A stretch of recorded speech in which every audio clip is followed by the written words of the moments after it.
What's up guys? A little while ago I gave you 5 of my favorite Jedi lightsabers. So today I'm going to show you my favorites of the Sith. I'll be diving into some Legends and canon info here, and the Darksaber is disqualified just like last time. It's not Jedi or Sith.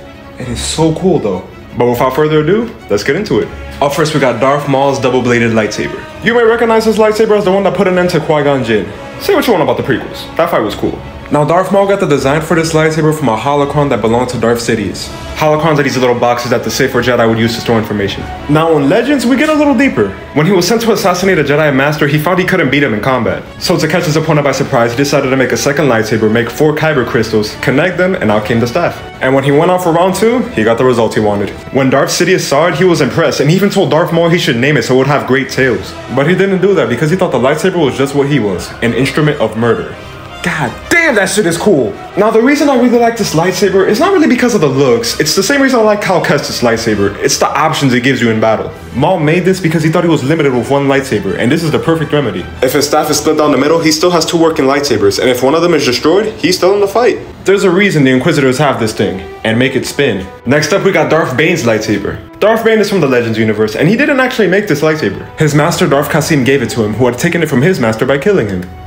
That's one way of getting it, I guess. Now, what's unique about this lightsaber is that Darth Bane replaced the kyber crystal with a synthetic one. And it was extremely powerful, more powerful than anything the Jedi had. Because of this, the blade was described as weightless. And that may have been a big reason he was able to go into a thunderstorm, block all the raindrops, and remain dry. How the fuck? Now, that's all we got on info. But this thing is nice. Love the fact that it's a curved handle like Count Dooku's, and the fact that it has a spike on it just screams Sith. Bane would use it for a very long time, until his apprentice killed him. Up next, we got Darth Malgus' lightsaber. Malgus is also from Legends, or to be more specific, the Old Republic era. Now again, there's little to no info on this lightsaber. All I know is that there's a synthetic crystal in here, and it has these big ass blades poking out at the tip. Just imagine Malgus pretending to surrender. A Jedi approaches, and all he has to do is just stab this dude when he comes close.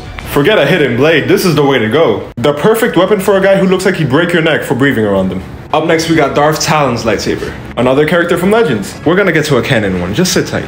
Now Darth Talon is from the future, and her lightsaber has been described as an organic style lightsaber. And that just makes me really curious as to how this thing was made. I mean, when you take a good look at it, there's just a plant and a crystal involved. I think when the artist came up with this lightsaber, he was diving more into the fantasy side of Star Wars. I really hope its origins are expanded upon because this is a really good looking lightsaber. And it has a good looking wielder. I'm about to bust for the dark side. And finally, we have Darth Vader's lightsaber. Come on, the GOAT had to be in this list. So Darth Vader was sent out to kill a Jedi, because you know, that's what he does best. But as you know, he lost his lightsaber against Obi-Wan, so he had to use a spare at this time.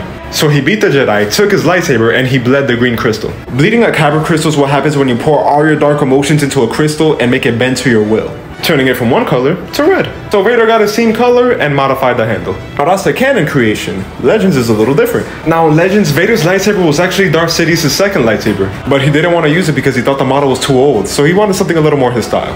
So he got to working, and as he was making his weapon, he found that the lightsaber was too small for his new hands. So he had to make a bigger grip for it, but he wasn't a fan of it, finding it inelegant and clumsy. But after many modifications and taking inspiration from his second lightsaber, he got what he wanted. Here he added an Aragon crystal instead of a synthetic crystal. Aragon crystals have a connection to the Force, and in a lightsaber they give off a signature that can be sensed. And the Sith even figured out a way to create a self-armada with these crystals. Now with all that info aside, this thing looked good. I love the fact that in canon and Legends, he needed to modify his lightsaber to accommodate his new size. And as you may have heard, lightsabers are not light. So if a regular lightsaber would weigh like 5 pounds, this probably weighs 10. Getting hit on the head with this thing would probably crack your skull.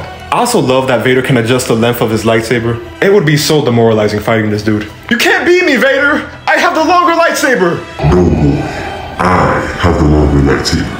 No! And we are done. Hope you guys enjoyed the video. Please like and subscribe. My socials will be in the description. And please tell me, do you like any of these lightsabers? Which one is your favorite? Is there any other Sith lightsaber I didn't mention? All your thoughts? Let me know in the comments.